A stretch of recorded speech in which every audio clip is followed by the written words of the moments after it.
allow to steal your time. Time is more precious, very very precious. Time is not a gold. நீ கோல்ட வந்து தொலைச்சிட்டா மறுபடியும் சம்பாதிச்சிடலாம். Time தொலைச்சிட்டா மறுபடியும் சம்பாதிக்க முடியாது. எப்படின்னு சொல்லவா? இன்னைக்கு என்ன தேதி? 2ஆம் தேதி. என்ன டைம்? 3:10. என்ன டைம்க்கு இந்த வளாகத்துக்குள்ள நுழைஞ்ச நீ சாப்பிட்டுட்டு? பர்வீன் சுல்தானா பேச்ச கேட்கறதுக்காக எத்தனை மணிக்கு நுழைஞ்ச? 1:30 to 2 o'clock. சரி. 2nd July 2016 at afternoon 2 PM மறுபடியும் நுழைஞ்சிரு பாப்போம்.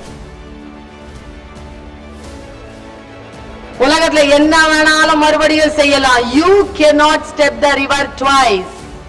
You cannot look back. Time has gone. That's it. காலம் பொன் போன்றதல்ல, காலம் உயிர் போன்றது. உயிர் போனால் திரும்பி வராது. அதே போல் காலம் போனால் திரும்பி வராது குழந்தைகள். காலத்தை யார் அவர்கள் சீஸ் செய்து கொள்கிறார்களோ, யார் அவர்கள் கையகப்படுத்திக் கொள்கிறார்களோ அவர்கள் தான் வாழ்க்கையில் ஜெயிக்கிறார்கள். Seize your time. Don't allow to waste your time. Any cost. It is the investment. இப்ப நானும் நீயும் பேசிட்டு இருக்கிறது investment. It's not waste. செலவாய் கூட போல அது சேமிக்கப்படுகிறது, முதலீடு செய்யப்படுகிறது. டைம் வந்து இன்வெஸ்ட் பண்ணு. மணினா செகண்டரி தான். நாலேஜ் கெயின் பண்ணு. நாலேஜ் கெயின் பண்றதும் லேர்ன் பண்றதும் அப்படிங்கிறது தான் வாழ்க்கையில் இன்வெஸ்ட் பண்றது. Do invest the time. வாழ்க்கையில மிக மிக முக்கியமான ஒரு தருணத்தை நான் சொல்லுகிறேன்.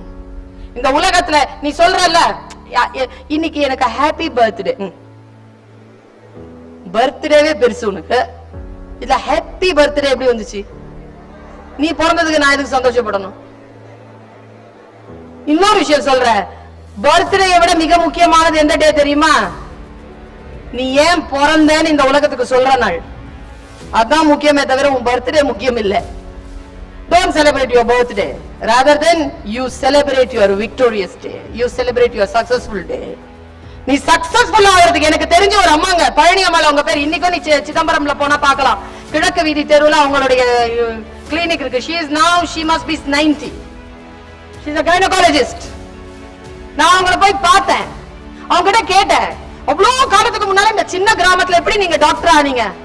எனக்கு படிக்கிறதுனா ரொம்ப பிடிக்கும். அப்படியா? எவ்வளவு பிடிக்கும் சொல்லுங்க பாப்போம். அவங்க சொன்ன பதில் நான் அப்படியே சொல்றேன், முடிஞ்சா புரிஞ்சுக்கோ. நான் தீபாவளிக்கும் பொங்கலுக்கும் புது துணி வாங்க மாட்டேன். என்ன வாங்குவீங்க? அன்னைக்கு நான் யூனிஃபார்ம் வாங்குவேன், புது யூனிஃபார்ம். எதுக்கு? நான் எக்ஸாமினேஷன் போகும்போது அதை போட்டு போவேன். ஏன் அப்படி? தீபாவளியோ பொங்கலோ நான் யாரு இந்த உலகத்துக்கு காட்ட போறது கிடையாது. என்னுடைய எக்ஸாமினேஷன் ஹால் தான் நான் யாரு இந்த உலகத்துக்கு காட்ட போகுது. அதனால நான் எக்ஸாமினேஷன் ஹாலுக்கு போகும்போது புது ட்ரெஸ் போட்டு போகிற வழக்கம் எனக்கு இருந்ததுன்னு சொன்னாங்க அந்த அம்மா. How she is celebrating her examination. நீ எம்ஜிஆர் படம் பார்த்திருக்கியா? கையில ஒரு வாய் வச்சிட்டு ஆடும்போது அவர் சிரிச்சிட்டே இருப்பார். ஏன்? வித்யா கர்வம், எனக்கு இது தெரியும், நான் விளையாடுகிறேன் அப்படிங்கிற ஒரு விஷயத்துல அவர் என்னைக்குமே வில்லன் கிட்ட தோத்ததே கிடையாது. உன் எக்ஸாமினேஷன் நாள்லயே நீ அந்த சிரிப்போட தான் எக்ஸாமினேஷன் பேப்பரையே சந்திக்கணும். ஒரு எம்ஜிஆர் கையில வாள் எடுத்து சுத்துற மாதிரி அவ்வளவு சந்தோஷமா. Don't fear my child. Don't fear. Fear என்ன வேர்ட் பார், English word. Fear, false evidence appears real. It appears like a real thing, but it's a false evidence. அச்சமே கிடையாது. கல்வி கற்பதற்கோ எக்ஸாமினேஷனை சந்திக்கிறதுக்கோ எப்பவுமே பயப்படாத. அதுதான் உன்னுடைய வாழ்க்கையில் நீ யார் என்று இந்த உலகத்திற்கு சொல்லக்கூடிய அற்புதமான தருணம். போருக்கு போவது போல் தனியா புறப்பட்டு வா, கூட்டு சேர்த்துக்காத. அப்படி வந்து நின்று உட்கார்ந்து எழுதக்கூடியவர்கள் வாழ்க்கையில் ஜெயிக்கிறார்கள். நான் ஒன்னு சொல்றேன், உன்னுடைய வாழ்க்கையின் தருணங்களை நீ வந்து கையகப்படுத்தி வச்சுக்கோ. எப்பவுமே புத்திய ஷார்ப்பாவை. ஏன், எதுக்கு, why, why not இந்த क्वेश्चंस கேட்டுக்கிட்டே.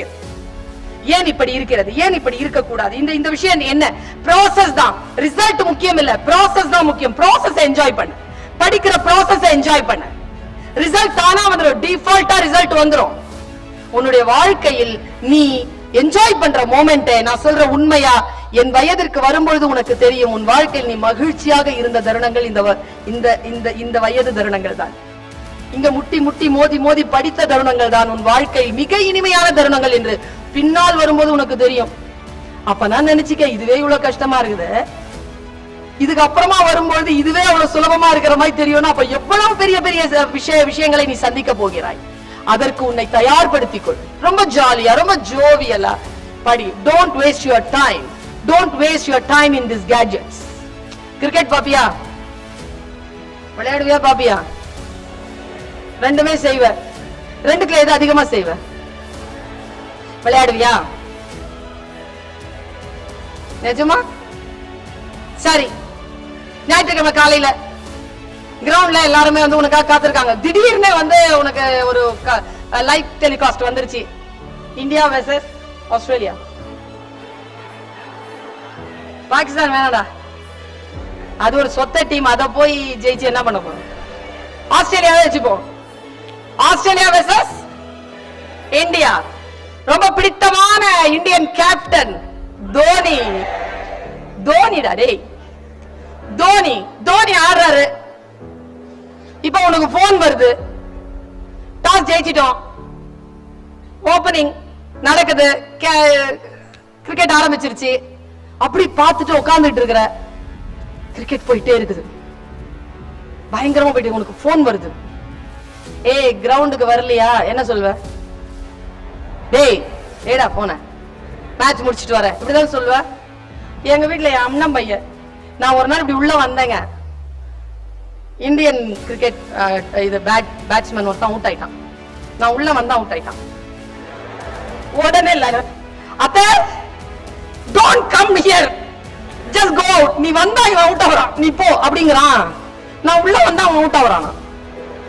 அப்படி பைத்தியமா சினிமா பாக்குறவங்க மாதிரி கிரிக்கெட்ட பாக்குற பசங்க. நான் அந்த பையன் கிட்ட ஒன்னே ஒண்ணு சொன்னேன், முடிஞ்சா நீ அக்னாலேஜ் பண்ண. நீ அந்த மாதிரி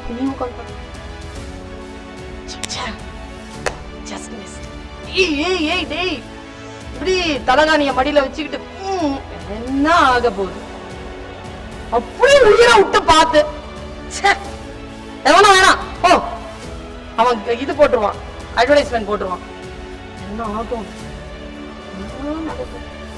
நல்லாதான் போயிட்டு இருந்துச்சு. இவன் வந்தான், நீ வேற வந்தியா? இப்படி பேசிட்டு இருக்கிற. உனக்கும் தோனிக்கும் ஒரே வித்தியாசம் தான் குழந்தைகளே. 4 வித்தியாசம் சொல்றேன். உனக்கும் தோனிக்கும் இருக்கிற 4 டிஃபரன்ஸ். ஒரு ஒற்றுமை சொல்றேன், உனக்கும் தோனிக்கும் இருக்கிற ஒரு ஒற்றுமை சொல்றேன். ஒரே ஒற்றுமை, நீயும் தோனியும் கிரிக்கெட்டர்ஸ். நீயும் கிரிக்கெட்டர், அவனும் கிரிக்கெட்டர், அவ்வளவுதானே. அவன வானத்துல இருந்தா வந்தான், மனுஷன் தானே, கிரிக்கெட்டர் தானே. நீயும் கிரிக்கெட் தானே விளையாடுற. நீ என்ன அவன் மாணிக்கத்திலையும் தங்கத்திலையும் பேட் வச்சு விளையாடுறான். அவனும் கட்ட பேட் தான், நீயும் கட்ட பேட் தான். மட்டை பந்து, மட்டை. சரி, நீயும் அவர்தான் விளையாடுறான், அவனும் அதான் விளையாடுறான். உனக்கும் அவனுக்கு இருக்கிற 4 வித்தியாசம் சொல்லட்டுமா? அவன் விளையாடுறான், நீ பாக்குற, ஒரு வித்தியாசம்.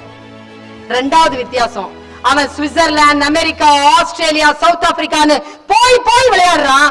நீ புலி மூட்டை மாதிரி ஒரே இடத்துல உட்கார்ந்துட்டு அவனை பாக்குற. 2வது டிஃபரன்ஸ்.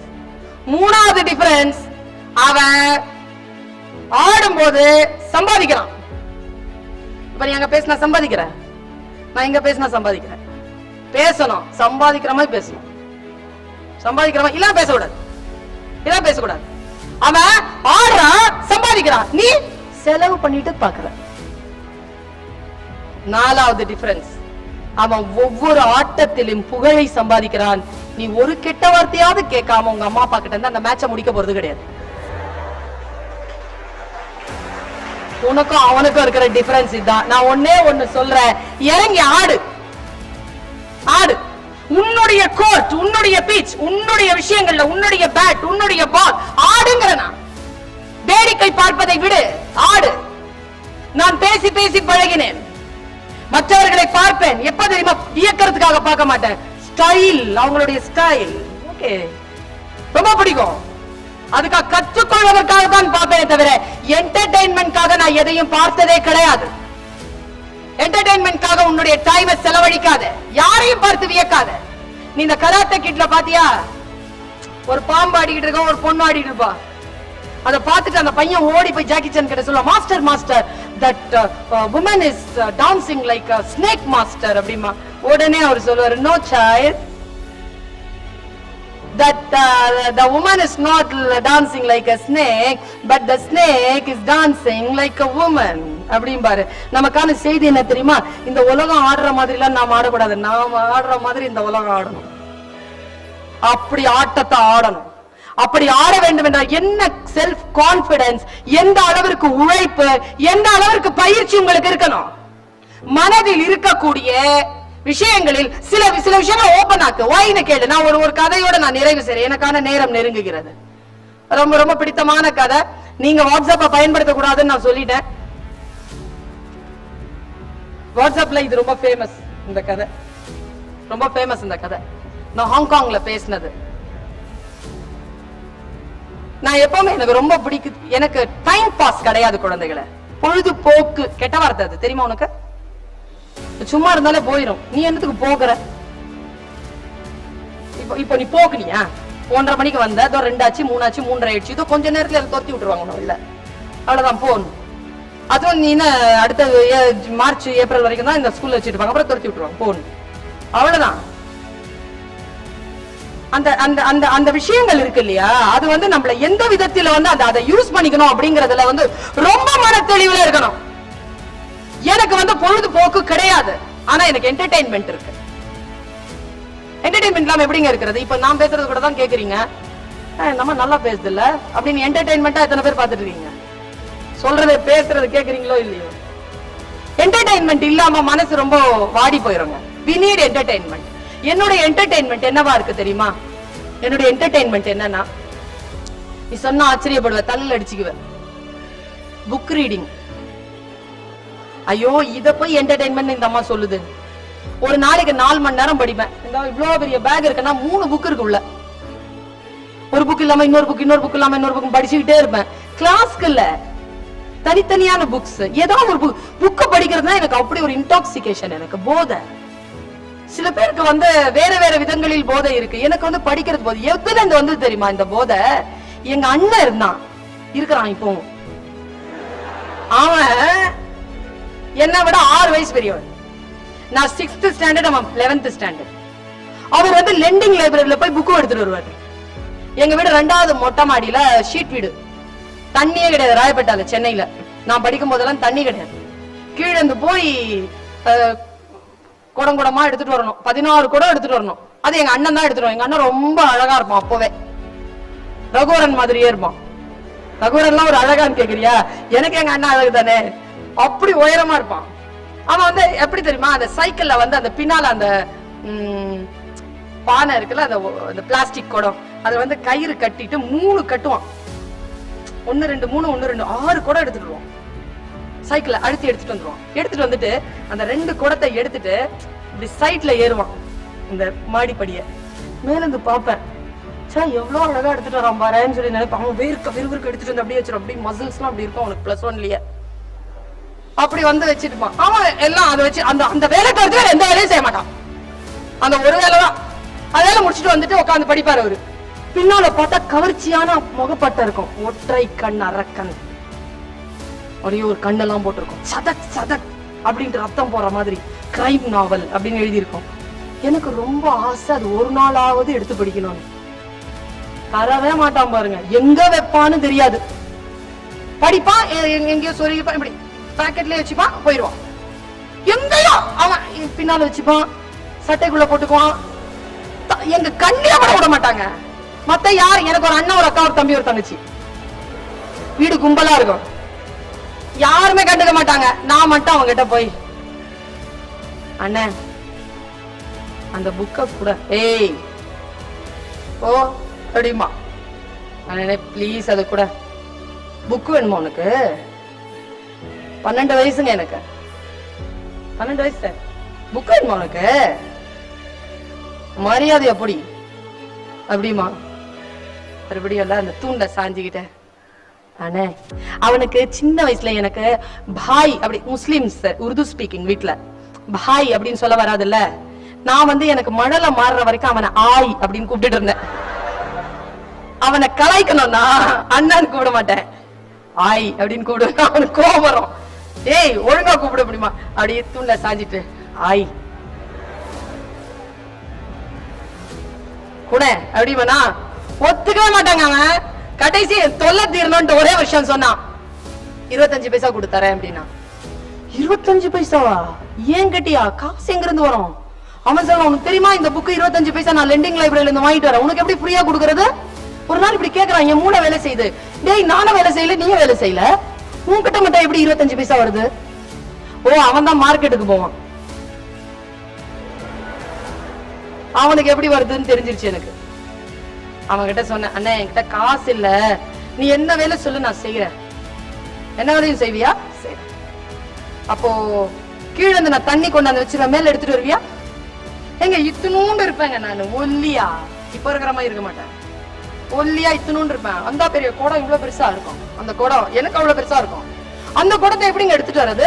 அவன் சொல்லுவான், இந்த பேர் குடம் எடுத்துட்டு வரியா கீழே இருந்து? எத்தனை குடம் எடுத்துட்டு வரணும்? நீ உன்னால எவ்வளவு முடியும்? 5 குடம். 5 குடம் எடுப்பியா நீ? ஓகே, 5 குடம் எடுத்துட்டு வந்தா 30 பக்கம்.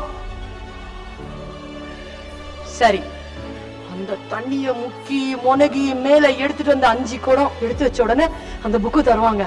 உட்காந்து படிச்சு எங்க இருந்துதான் கடங்காரனுக்கு தெரியுமோ அந்த 30வது பக்கம் வருதுன்னு புடிங்கிருவான். கரெக்டா புடிங்கிருவான். மறுபடியும் கீழே வா, மறுபடியும் 5 குடம் எடுத்துட்டு வா. 5 குடம் எடுத்து 30 பக்கம்னு படிச்சு படிச்சு படிச்சு முடிச்சதுதான் இந்த கிரைம் நாவல்ல இருந்து தொடங்கி பாலகுமாரன், சுந்தர் ராமசாமி, இன்னைக்கு இருக்கக்கூடிய ஜெயமோகன் வரைக்கும் நான் படித்து படித்து படித்து கொண்டே இருக்கும் அத்தனை கிளாசிக்கல் லிட்ரேச்சர், அத்தனை விஷயங்களையும் நான் படிக்கிறதுக்கு எனக்கு ஆதரவாக இருந்தது நான் குடம் தூக்கிய அந்த மனநிலை தான். அந்த மாதிரி 5 குடமா தூக்கிட்டு வந்துட்டு படிச்சதுதான் இன்றைக்கு நான் அந்த நூல்களை படிப்பதனால் 29 நாடுகளுக்கு நான் பயணம் செய்திருக்கிறேன். 29 countries, Australia, France, Canada, America, உலகத்தில் இருக்கக்கூடிய அத்தனை தமிழர்கள் வாழ்கின்ற பகுதியிலும் நான் போயிட்டு வரதுக்கு ஒரே காரணம், நான் படிக்கின்ற நூல்கள். என்டர்டெயின்மெண்ட்டை நான் அடிஷனல் இன்கமா மாத்திட்டேன். என்னுடைய என்டர்டெயின்மெண்ட் புக் வாசிக்கிறத நான் மார்க்கெட் பண்ணி அதிலிருந்து நான் வளர்ச்சி எப்படி அடைவது என்று புகழையும் பணத்தையும் பயணத்தையும் சம்பாதித்துக் கொண்டேன். உன்னுடைய என்டர்டெயின்மெண்டா நீ எதை வச்சிருக்க? எந்த என்டர்டெயின்மெண்டா இருந்தாலும் அந்த என்டர்டெயின்மெண்ட் உனக்கு இந்த உலகத்தில் புகழையும் பணத்தையும் அமைதியையும் பேர் ஆனந்தத்தையும் தரணும். அப்படிப்பட்ட அந்த அடிஷனல் இன்கமாக அதை மாற்றுவதற்கான என்டர்டெயின்மெண்ட்டை டிசைட் பண்ணுங்கிறனா. உன் நேரத்தை சாப்பிடக்கூடிய விஷயங்கள் அல்ல. எப்பவுமே யோசிச்சுட்டு ஏன் ஏன் ஏன் எதுக்கு எப்படி யோசிச்சுட்டே. இன்றைக்கு காலையில் ஒரு நண்பர் என்னுடன் வந்திருந்தார். அவர் சொன்னார், இந்த குழந்தைகளுக்கு அந்த கதையை என் சார்பாக நீங்க சொல்லுங்க, கண்டிப்பா சொல்லுங்க. அந்த நேர் விருப்பத்தின்படிக்கு நான் ஒரு விஷயத்த சொல்றேன். எப்பவுமே குழந்தைகளை யார் எதை சொன்னாலும், ஆப்ரஹாம் லிங்கன் தன்னுடைய மகனுடைய ஆசிரியருக்கு எழுதிய கடிதத்தில் குறிப்பிட்டது போல், எதை யார் சொன்னாலும் முழுமையாக அதை நம்பாதபடிக்கு இருக்கும்படிக்கும் அதில் இருக்கக்கூடிய பேருண்மையை ஆராயும்படிக்கும் என் குழந்தைக்கு சொல்லித்தா என்று ஆசிரியரிடம் கேட்பான் ஆப்ரஹாம் லிங்கன். அந்த மாதிரி நான் சொல்லக்கூடிய வார்த்தைகளிடம் இருந்து நீ ஒரு சத்தியத்தை எடுத்துக்கொள். சின்ன வயசுல எல்லாம் கேட்ட கதை தான், எல்லாருக்கும் தெரிஞ்ச ஒரு கதை. என்ன கதை? யார் தான் சொல்லி தராங்க உங்களுக்கு? சிலபஸ்ல இல்ல, எல்லாருக்கும் தெரியும். காக்கா காக்கான்னு ஒரு காக்கா இருந்துச்சான். அந்த காக்காவுக்கு பசிச்சுதான். பச்ச காக்கா என்ன பண்ணுச்சு? போய் வடைய திருடிருச்சான். அப்புறமா மரத்துல உட்காந்துச்சான். அப்ப நரி என்ன சொல்லுச்சான்? நீ அழகா இருக்க, நல்லா பாடுன்னு போய் சொல்லுச்சான். அப்புறமா காக்கா ஏமாந்து போச்சான். நரி ஏமாத்திருச்சான். பசி, திருட்டு, பொய், ஏமாத்துறது, ஏமாந்து போறது, நீதி கதை காலங்காலமா சொல்லிட்டு இருக்கிறாங்க. சிலபஸ்ல எல்லாம் பாட்டி சொல்லி தந்துடுறான். பாட்டி வடை சுட்ட கதை. இது பாட்டி வடை சுட்ட கதை அல்ல, பாட்டியிடமிருந்து காக்கா வடையை சுட்ட கதை, காக்காவிடமிருந்து நரி வடையை சுட்ட கதை. இது என்னங்க மொராலிட்டி? என்ன மொராலிட்டி இது? பசி, திருட்டு, பொய், பாருங்க. சைனாவில இதே கதையை சொல்லி, எனக்கு சைனா ரொம்ப பிடிக்குங்க, ரொம்ப பிடிக்கும் சைனாவை. ஏன் தெரியுமா? சைனாவுடைய அப்ரோச்சே டிஃபரண்ட். நாம நிறைய விஷயங்களை சைனா கிட்ட இருந்து கத்துக்கணும்.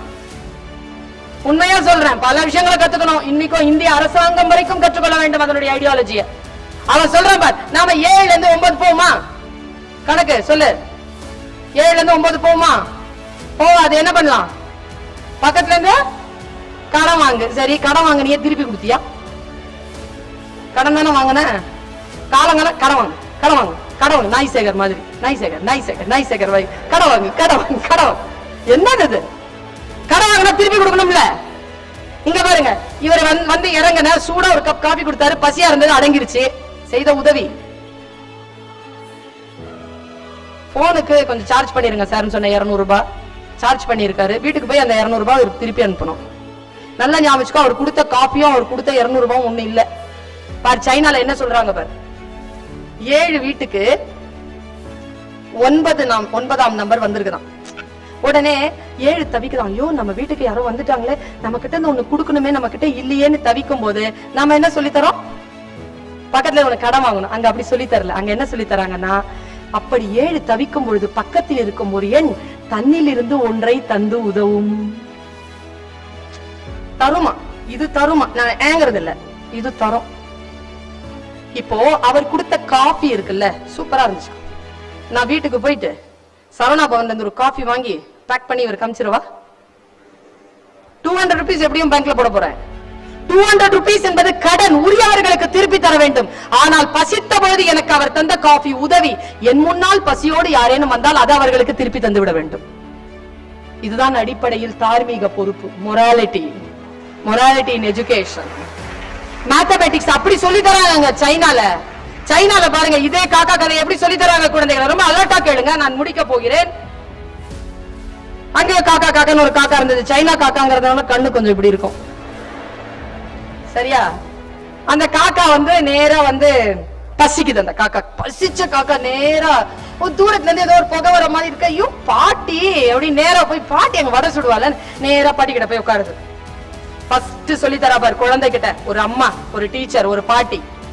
பசிச்சுதா, நேரா போய் எங்க சாப்பாடு இருக்கோ அங்க உட்காந்து ஃபர்ஸ்ட் சொல்லு, பசிச்சுன்னா சொல்லு. நேர்மை. பாட்டி பசிக்குது, எனக்கு ஒரு வடை தாயே. நேர்மை.